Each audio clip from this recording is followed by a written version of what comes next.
Hey guys, it's Something Rush. Today we're going to be watching a replay in the AMX 1390 sent in by True Voodoo. So this is a really good replay in my opinion. It really shows how you should be playing your light tanks, and I think it should be educational for a lot of people. So to start off, typically what you're going to want to do is you want to look at the enemy team lineup and compare it with yours.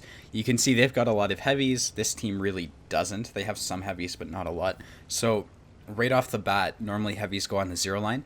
Based on their numbers of heavy tanks, like their E3, their Mouse, and all their tier 8s, you can sort of expect them to win the 0 line. And meanwhile, this team is sort of medium heavy. You've got a lot of tier 9 mediums on this team, so it's fairly fair, if that makes sense. It's fair to assume that we're going to lose the 0 line, and in return, Voodoo's going to eventually want to be pushing the 1, 2, 3 line. So you can expect this kind of thing right at the beginning of the game. A lot of people have trouble with light tanks because they're too aggressive with them right off the bat. You can see what he's doing is he's just sitting in a bush. A lot of people, well, including myself actually, I was wondering why he didn't sit by this rock.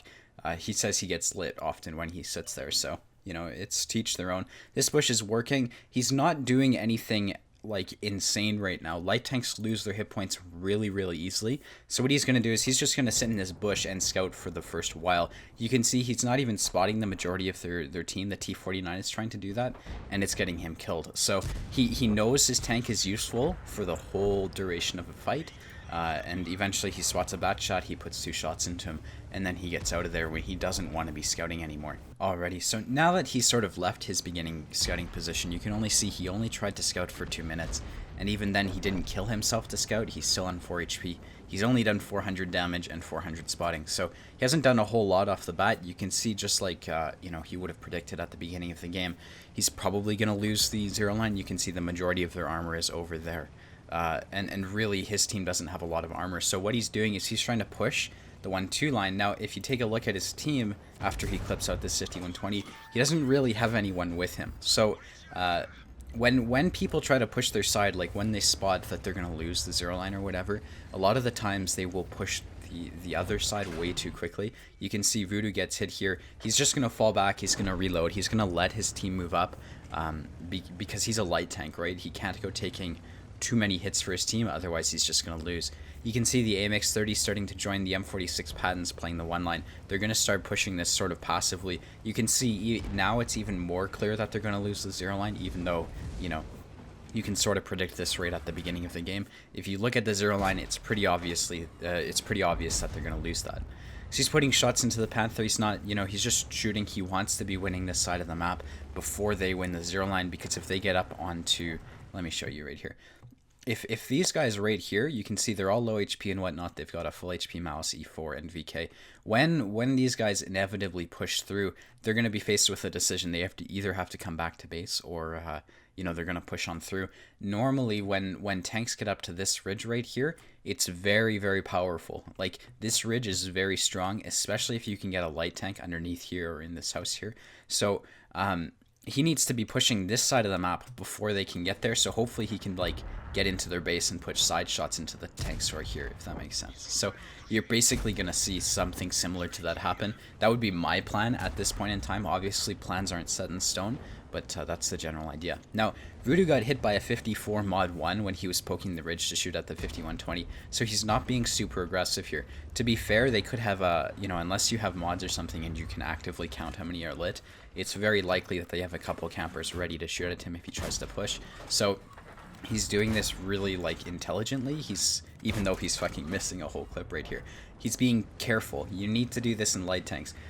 People are complaining about how underpowered light tanks are, and that's because they're just not beginning game tanks. Heavy tanks and mediums do really well at the beginning of a fight. Mediums do slightly better than heavies at the end game, and light tanks are absolutely dominant when there's like 4 tanks left. So his job is just to live. You can see he's only done 1400 damage so far, but he's going to increase that way more in a sec. So you can see right here the 5120 is in the open. He sets him on fire, finishes him, or he doesn't finish him off, I guess. And again, he's just playing this opportunistically. You can see they sort of have the advantage. They're starting to push down the 0 line. He's going to need to kill this low and the 5120 so they can position themselves and get ready to fight that. So what he's going to do right now is he's just going to lead the charge. You can see he's saved his hit points. The tier 9 lights only have 1200 hit points, so his job is just going to be to push through. He might take a hit on this slow, but he sort of needs to clear this guy out so they can push down the K line, leverage their positions, maybe get on cap, and you know, just play it by ear. But he wants to give his team the opportunity to win, so he's pushing this, basically. You can see he's clipping out the low. He gets the kill. The M46 helps him out, which is great. What he did right here is he pushed through to turn the low's gun. So by turning the low's gun, it basically gives the M46 pod an opportunity. That's just a side effect of him pushing.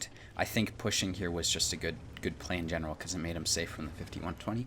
But yeah, the reason he pushed through, he said, is because he wanted to turn the low's gun for his teammates. So now from this position with the low dead, what he's going to be able to do is he's actually going to be able to skirt out to the 0 line. End games, like I said, this is where light tanks really shine because it's sort of an art in a sense. You have to spot openings, and sometimes they won't be there, so you can't force it. But you're going to see there's a very slim opening right here. He's going to be able to push up the K line. He's not only going to be able to go after artillery, but he's actually going to be able to get up to F0, and that's going to put him in a really good position to turn like the E3's gun and the mouse, etc, etc. So you can see the low dies. His team is slowly dying around him, which sort of sucks. He does have 2 teammates behind him. Personally, I wouldn't be pushing this right now. I think it's super risky, but to be fair, I don't think, like, if I had been playing this, I would have maybe written this game off as a loss. So there's that. They've got the full HP mouse, the VK, and the E3. This play right here is what secures the game, and this is why light tanks are so good. You'll notice he wasn't spotted as he was crossing right here. That's partly because he already chose to run away, but you know, I feel like a medium, like a Leopard 1, might have got lit as he tried to do that. So this position right here, it's going to allow him to do a lot of things. He's going to kill the clicker right here. He's going to be behind the mouse. You can see the mouse on the mini-map. He's going to clip out the mouse. You'll notice the mouse is turning his gun.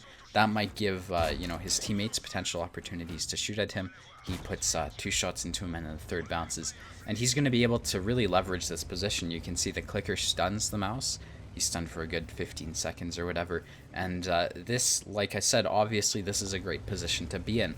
The reason he was able to go here was because he spotted it, and very quickly, like, he was able to just push and take advantage of it. You're going to see he's putting shots into the mouse. Here he gets snapshotted by the mouse. He wasn't expecting that, which is hilarious.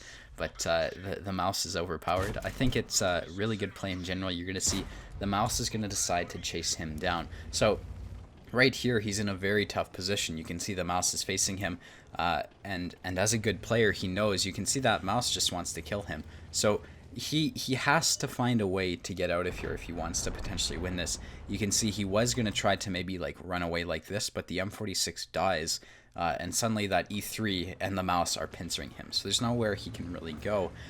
You can see what he's going to do here is he's going to spot the E3. Now this is really smart. You'll notice he's got a Centurion 7-1 at D4, so he's spotting him for the scent and for Artie. Artie comes through, tracks the E3, and then the scent is able to get the kill. Now this mouse, he hasn't been lit, so that just confirms like the easy suspicion. Oh look, this timer's going down. That just confirms the easy suspicion that he's getting chased down by the mouse. What you're going to find is that he's eventually just going to get like outspotted by the mouse because the mouse is chasing him down. In my opinion, the scent would do really well to like help him out, but that doesn't happen, and you're going to see the game ends really quickly here. There's the VK, again, he's spotting him for the scent. He's going to be able to finish, or the T28 gets the kill. The T28's now able to sit on cap, bring pressure, and right now is where Voodoo ends up dying. You're going to notice he gets lit like here. This is when his 6th sense goes off, so that means he's been lit for 3 seconds already, and it's the mouse, obviously, who spotted him. So the question here is, where is the mouse likely to be? Well, my first guess is he would be on this side because that's sort of where he was this whole game, or he'd be behind this tree. And you're going to notice Voodoo does the same play I would make right here, and the mouse is... the mouse outspotted him from this position here. Like, how far is that? 100 meters away? And that's the game for Voodoo. So, yeah, let's go take a look at the end plates, and then I'll go over the map tactic and try to explain why everything worked. Alrighty, so to start off this replay, what Voodoo did is he went to this bush to scout. Now, he wasn't doing this for the sole purpose of scouting. It was more like something to do. A lot of people are way too aggressive in their light tanks, and you're going to see he made an aggressive play, but this is the extent of aggressiveness that you should do in your lights. You should find a safe scouting spot because your tank becomes like 100 times more valuable as the game progresses. So what he was doing is he was sitting in these bushes here that allowed him to spot the puppies who were doing this type of thing, and it also allowed him to spot the YOLO scouts who were trying to scout here, and in the end it cost the enemy team. Now you'll notice what a lot of tier 9 and high tier light tanks will try to do is they'll try to like active scout. Active scouting doesn't have a place in this game anymore. You're gonna note, like with light tanks, if you try to active scout this like the T49 did, one mistake or one unlucky snapshot from a T123 and you're down all your hit points. So it's not consistent enough to actually win, like get you a high win rate. Passive scouting for the beginning of the game is the smartest. Either that or do nothing. When I started playing light tanks, I literally just like hid and just focused on living for the first 3 minutes of the game, because it's the end game when there's blind heavy tanks who are trying to fight each other.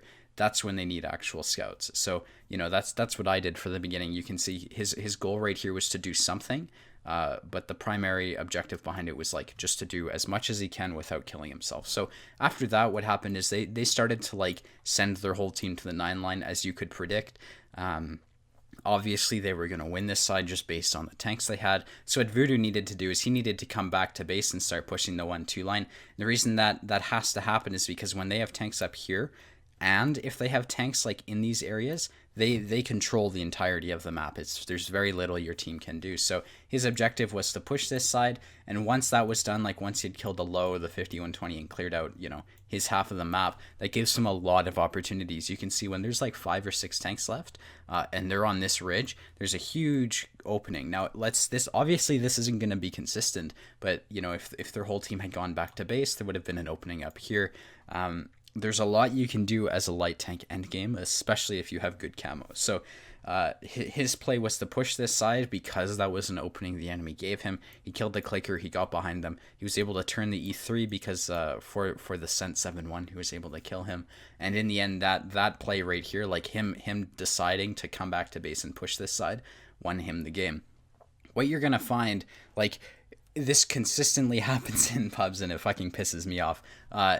It's very normal for full HP tanks that technically aren't supposed to be front lines. So like you'll get a 268 who's full HP sitting back here. They will refuse to push, and that will lose you games more often than not. If you're in a tank that, even though it isn't supposed to push and you need to push a flank, you need to push that flank, otherwise you're going to lose. He took his light tank and he fucking pushed into a low. Like, that was a really good play. That won his team the game in a sense, because it cleared up this whole southern section of the map, and that allowed him to get behind. You need to be pushing your sides if you are going to lose another side of the map, regardless of your tank. Even if you're in a 268, like I said, and you're full HP or whatever, or even like one shot, you need to try to win your side at least, so you can turn around and exploit openings that happen in the end of the game. So I hope this video made sense. Let's go take a look at the end plates and then we will call it.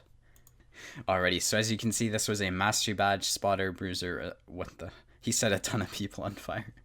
But you can see he did 1600 spotting, 5.8k damage, and 3 kills. This was, like I said, a lot of the damage and spotting was done at the end of the game. Obviously, this demonstrates how useful light tanks are towards the end of the game. Their mouse and E3 naturally did a ton of damage because this team was just set up to lose on these guys' flanks. So he pushed the side of the map that he was able to, and that's what won him the game. Yeah, I mean, there's not really much to it. He made a profit because he didn't fire like pure gold or anything like that. So hope this video is helpful. If you want to see more, be sure to hit the like and the subscribe button. There might be a couple cuts in this video because I'm sort of sick, but I hope I was able to get the point across. The tier 9 light tanks, people seem to hate on them really hard. I think they look way better than people are saying. I don't really look at the stats of tanks. I just see how they play, and to me the tanks look absolutely wonderful. So yeah, that's just my opinion. Hope this video is helpful, and bye-bye.